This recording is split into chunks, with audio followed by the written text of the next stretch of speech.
नमस्कार दोस्तों, मेरा नाम है प्रदीप चौहान। बात समझनी है तो पूरी सुननी होगी और खोखले सितारों की इस अगले सीरीज़ में, अगली कड़ी में आपका स्वागत है। दोस्तों, ये मेरी साइड में एक वीडियो चल रहा होगा।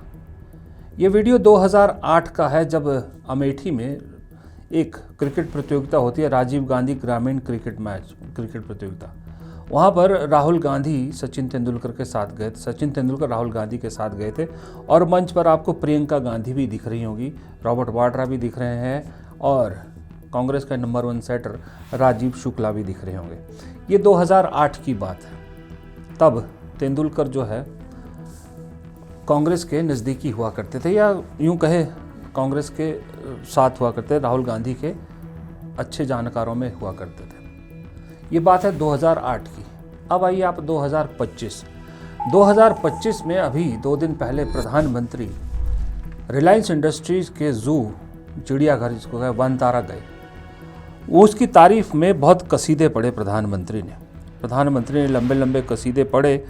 तो फिर शाहरुख, फिर वो क्या कह सकते हैं ना आपकी, जैसी प्रधानमंत्री ने वो कसीदे पढ़े तो 2 बड़े लोगों का नाम उसमें जुड़ गया, एक अंबानी और एक प्रधानमंत्री नरेंद्र मोदी। फिर शुरू हुआ उसको रीट्वीट करने का और उस पर रिएक्शन देने का सिलसिला। और सबसे पहले सचिन तेंदुलकर प्रधानमंत्री को उस ट्वीट पर लिखते हैं, I felt the same honourable PM Narendra Modi ji when I was in Vantara earlier, the passion and the commitment of Anant and his team towards wild life conservative is commendable. सबसे पहले उन्होंने इसको रिट्वीट किया और उसके बाद यही सिलसिला, यही चीज़ करते हैं शाहरुख खान भी लिखते हैं, animal deserve love and they need protection and care for their health and that to our planet. PM Narendra Modi presence at Vantara reinforce the importance of this. इन दोनों का ये ट्वीट करना था कि सोशल मीडिया पर दरअसल लोगों का गुस्सा इन पर फूट पड़ा, दुख हुआ। दरअसल लोगों को दुख इस चीज़ का हुआ कि आज की दौर में अगर किसी के लिए सबसे भद्दा शब्द मुझे लगता है कोई है तो वो कोई गाली नहीं है, और वो भद्दा शब्द है टूल किट। यानी एक ऐसी किट जो किसी भी चीज़ का जो है प्रोपोगंडा करने या उसको वायरल करने के लिए ऊपर से आदेश आते ही काम शुरू कर देती है। और लोगों ने सचिन तेंदुलकर और शाहरुख खान को टूल किट कहना शुरू कर दिया। तब मुझे ये लगा कि इन दोनों ने अपने आप को कहां से कहां पहुंचा दिया। शाहरुख खान का फिर मुझे समझ में आता है कि शाहरुख खान का बहुत कुछ दांव पर है।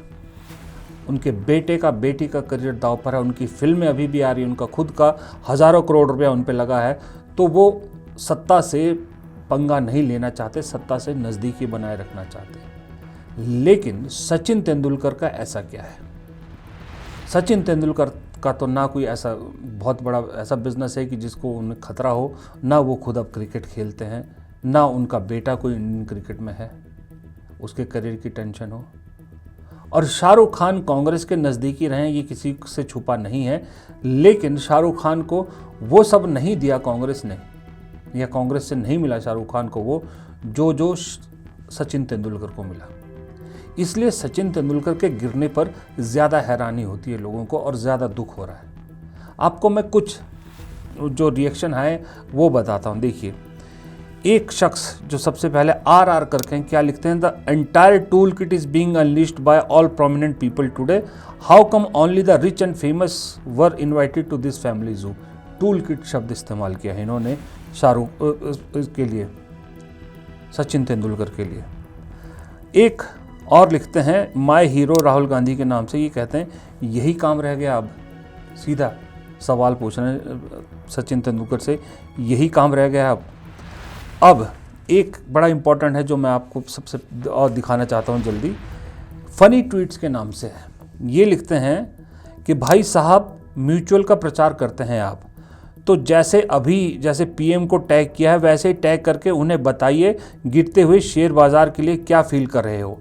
फीलिंग बताओ उन्हें, देश की अर्थव्यवस्था चरमरा गई है, ऐसे म्यूचुअल फंड में निवेश करने वाले बोल रहे हैं। देखो जवाब मिलता है क्या। फिर एक ने लिखा है, वो भी एक बड़ी इंपॉर्टेंट चीज़ है, इनका नाम है रोहित गौड़ा। रोहित गौड़ा लिखते हैं, you felt the same as PM feels at Vantara but you never felt the same as what the people of India feels since 2014। सही बात है। कभी शाहरुख खान को सुना महंगाई, बेरोजगारी, डीजल, पेट्रोल, मुसलमानों, गौ हत्या के नाम पे जो हो रहा है, इस पे कभी ट्वीट करते हुए देखा?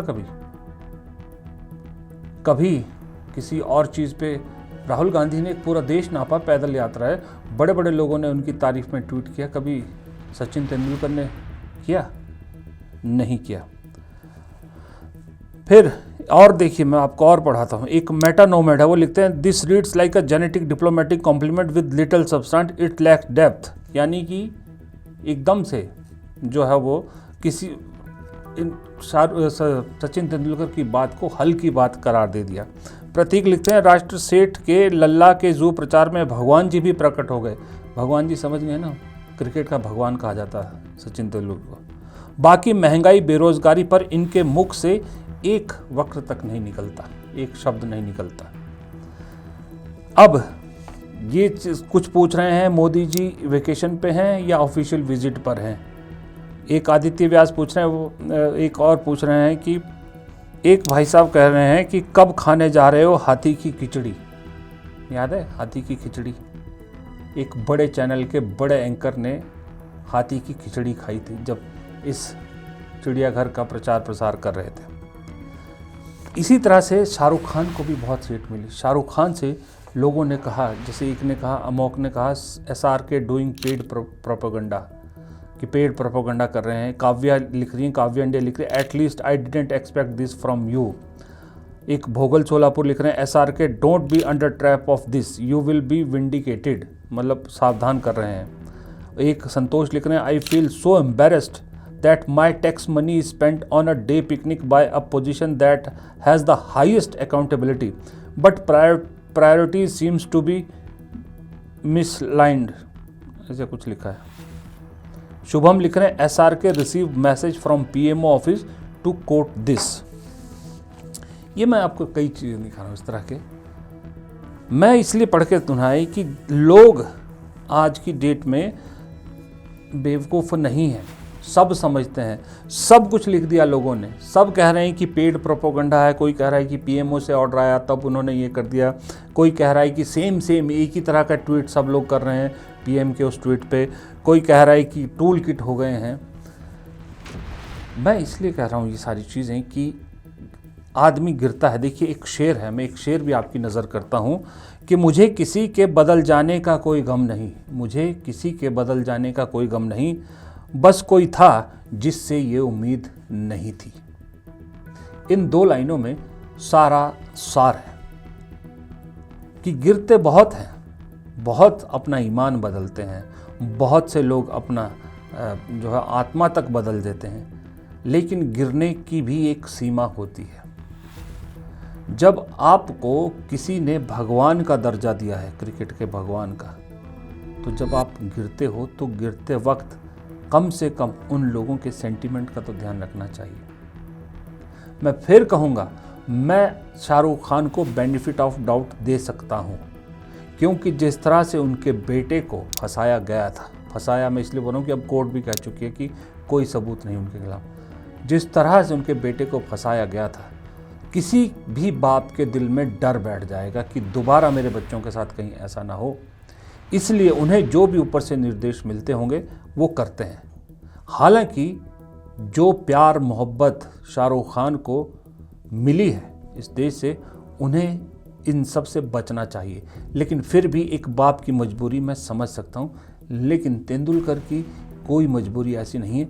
तेंदुलकर का सिर्फ और सिर्फ ईमान बिका है। ये ज़रा नज़र डालिए, देखिए अर्जुन अवार्ड इन्हें मिलता 1994 में, किसने दिया? कांग्रेस गवर्नमेंट ने। फिर उनके बाद 1997-98 में इन्हें खेल रत्न अवार्ड मिला, फिर 99 में पद्मश्री मिला, 2008 में पद्म विभूषण किसने दिया? UPA सरकार ने, कांग्रेस सरकार ने। 2010 में ऑनररी ग्रुप कैप्टन बनाया कांग्रेस सरकार में 2014 में इस देश का सर्वोच्च सम्मान भारत रत्न किसने दिया? कांग्रेस गवर्नमेंट ने। 2012 में इन्हें राज्यसभा किसने भेजा? कांग्रेस ने। सब कुछ जब मिला कांग्रेस से, तो फिर या तो आप घर बैठते तो समझ में आता आप न्यूट्रल हैं, अचानक से इस तरह से किस लिए उधर गोद में जाके बैठ गए, सवाल आज ये उठता है। ये एक वीडियो मैंने आपको शुरू में दिखाया था ना, उसमें मैंने दिखाया था कि राजीव शुक्ला साथ खड़े थे।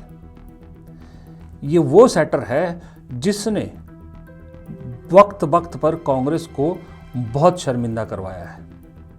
यही राजीव शुक्ला है जिनकी सेटिंग की वजह से 2012 में कांग्रेस ने इन्हें राज्यसभा भेजा। यही राजीव शुक्ला की सेटिंग थी, यही राजीव शुक्ला के दबाव में आकर कांग्रेस ने 2014 में नियमों में बदलाव करते हुए भारत रत्न सचिन तेंदुलकर को दिया। जबकि अगर किसी स्पोर्ट्स पर्सन को भारत रत्न सबसे पहले डिजर्व करता था कोई, तो वो हॉकी के लेजेंड खिलाड़ी मेजर ध्यानचंद थे। उसके बावजूद पहला खेल रत्न सचिन तेंदुलकर को दिया। अब इससे बड़ा सम्मान कोई पार्टी किसी को क्या दे सकती है? विनेश फोगाट उदाहरण है। विनेश फोगाट का साथ दिया सिर्फ कांग्रेस ने, उन्हें कोई बहुत कुछ नहीं दिया। विनेश फोगाट का सिर्फ साथ दिया और विनेश फोगाट उसके बदले में पार्टी के साथ खड़ी हो गई। आज पार्टी से विधायक भी है। उसे तो कुछ भी ऐसा नहीं दिया था, लेकिन कौन सा ऐसा सम्मान है जो शाहरुख खान सचिन तेंदुलकर को नहीं दिया है कांग्रेस गवर्नमेंट ने? लेकिन एवज में कुछ करना तो दूर की बात, कम से कम वफादारी तो दिखा सकते थे। वफादारी तक भी नहीं दिखाई, उल्टा बेवफा हो गए सनम। और बेवफा भी ऐसे हुए कि क्रिकेट के भगवान से सीधा टूल किट बन गए। एक और मजबूरी बताता हूं मैं आपको। जब इस देश के मुसलमानों के खिलाफ बीजेपी का नेता क्या छोड़िए, सीधे प्रधानमंत्री जब कहते हैं ज़्यादा बच्चों वाले कपड़े से पहचाने जाने वाले, तब शायद सचिन तेंदुलकर एक शब्द नहीं लिखते। हालांकि सचिन तेंदुलकर खुद ना जाने कितने मुस्लिम खिलाड़ियों के साथ खेले हैं। उनके वक्त टीम में ज़हीर खान वगैरह मुस्लिम खिलाड़ी थे, इरफान पठान थे। उनके सेंटिमेंट की भी कदर ना करते हुए एक लाइन नहीं लिखते, लेकिन उस पार्टी के सपोर्ट करते हैं जो उनके खिलाफ करती है। खुद एक दुबई की कंपनी है डीपी वर्ल्ड करके, उसके आजकल ग्लोबल ब्रांड एम्बेसडर बने हुए हैं। और ये डीपी वर्ल्ड कंपनी है दुबई के शासक की, दुबई के शेख की। मतलब बीजेपी को उसमें कोई दिक्कत नहीं है। अगर वो किसी मुस्लिम कंपनी के ब्रांड एम्बेसडर बने हुए हैं, मुस्लिम मालिक के ब्रांड एम्बेसडर बने हुए हैं, तो बीजेपी को भी कोई दिक्कत नहीं है। इसका मतलब तो साफ है कि दरअसल इस देश में भी अगर आप देखो जो अमीर मुसलमान हैं, अब मैं उनका नाम नहीं लूँगा, एक बहुत अमीर मुसलमान है जिनका लखनऊ में बहुत बड़ा मॉल है। योगी आदित्यनाथ को उनसे कोई दिक्कत नहीं है, योगी आदित्यनाथ की गुड बुक्स में है वो। लेकिन जनरल बाकी मुसलमानों से उनको प्रॉब्लम है। यानी इस देश में सिर्फ जो प्रॉब्लम है बीजेपी को, वो अमीर मुसलमानों से नहीं है, गरीब और मिडिल क्लास मुसलमानों से तकलीफ है। उनके तो घर तोड़ दिए जाते हैं, बुलडोजर चल पड़ता है। अगर आपको लगता है कि मुसलमान इस देश के लिए खतरा है, तो फिर उस कैटेगरी में सब आने चाहिए। फिर सचिन तेंदुलकर के खिलाफ क्यों नहीं बोलते बीजेपी के लोग कि भाई तुम कैसे उस डीपी वर्ल्ड कंपनी के ब्रांड एम्बेसडर बने हो जिसका मालिक एक मुसलमान है? वो इसलिए नहीं बोलते क्योंकि वो दुबई का शेख है, दुबई का शासक है। और उन लोगों से तो हमारे खुद के साहेब कैसे गलबहियाँ करते हैं, कैसे वो कहते हैं पंजाबी में खूब टाइट जफ्फी डालते हैं। जो क्या बोलते थे वो, एक उसकी फिल्म आई थी संजय दत्त की, मुन्ना भाई MBBS, जो वो मोहब्बत की झप्पी देता था, उस तरह से मिलते हैं। लेकिन देश के मुसलमानों से दूरी होती है। हाँ, जहाँ कुछ फ़ायदा होता दिखता है वहाँ देश के मुसलमानों के साथ दिख जाते हैं। जैसे कभी सूफ़ी सम्मेलन हो गया, सूफियों का कुछ हो गया, वहाँ दिख जाते हैं प्रधानमंत्री, क्योंकि वो एलीट क्लास आ जाती है। खैर, स्टाइल है हमारे देश के प्रधानमंत्री का भाई, अपने आप को चाय वाला बोल के देश के शासक बन गए, लेकिन अब जिंदगी जीते हैं राजा की। ये मैं नहीं कह रहा, ये उनके खुद के सपोर्टर लिखते हैं, देश का राजा। देखिएगा जब वहाँ वनतारा में गए, जब शेर के साथ फ़ोटो खींची है शीशे के पीछे, तो लिखा है कि जंगल के राजा के साथ देश का राजा। बहुत से बीजेपी के लोगों ने लिखा है ये लाइन। तो जब राजा को तो फिर अमीर लोग ही पसंद आते हैं ना, राजा गरीबों के साथ थोड़ी बैठता उठता है। लेकिन शाहरुख खान और सचिन तेंदुलकर, इन्हें जो मिला है, इनको जिन्होंने बनाया है, वो सब middle class, lower middle class और गरीब लोग हैं। यही लोग दीवानगी दिखाते हैं, यही लोग पूरा दिन मेहनत कश करते हैं, पैसा बचाते हैं, फिर आपकी फिल्में देखने थिएटर में जाते हैं। यही लोग आपके मैच को क्रिकेट टीवी में देखते हैं, स्टेडियम में जाने की अगर मौका मिल जाए कभी खुदा ना खास्ता तो स्टेडियम में भी पहुंच जाते हैं, वरना टीवी पे देख के आपको स्टार बनाते हैं और आप अपने बच्चों को कहते हैं इनको फॉलो कीजिए। कम से कम मैं ये कहता हूँ, आप बदलिए जो मर्जी करिए, पर कम से कम लोगों के सेंटिमेंट्स का ज़रूर ध्यान रखा कीजिए। क्योंकि वो कहते हैं, हमने तो सुना है, हमारे बुज़ुर्गों ने कहा है कि किसी का कुछ भी नुकसान कर देना, किसी का कुछ भी जो है वो आप कह देना, कुछ भी कर देना, लेकिन कभी किसी का विश्वास मत तोड़ना, कभी किसी के सेंटिमेंट से मत खेलना। ये तो हमने तो बचपन से सीखा है, अब सीखा तो इन्होंने भी होगा।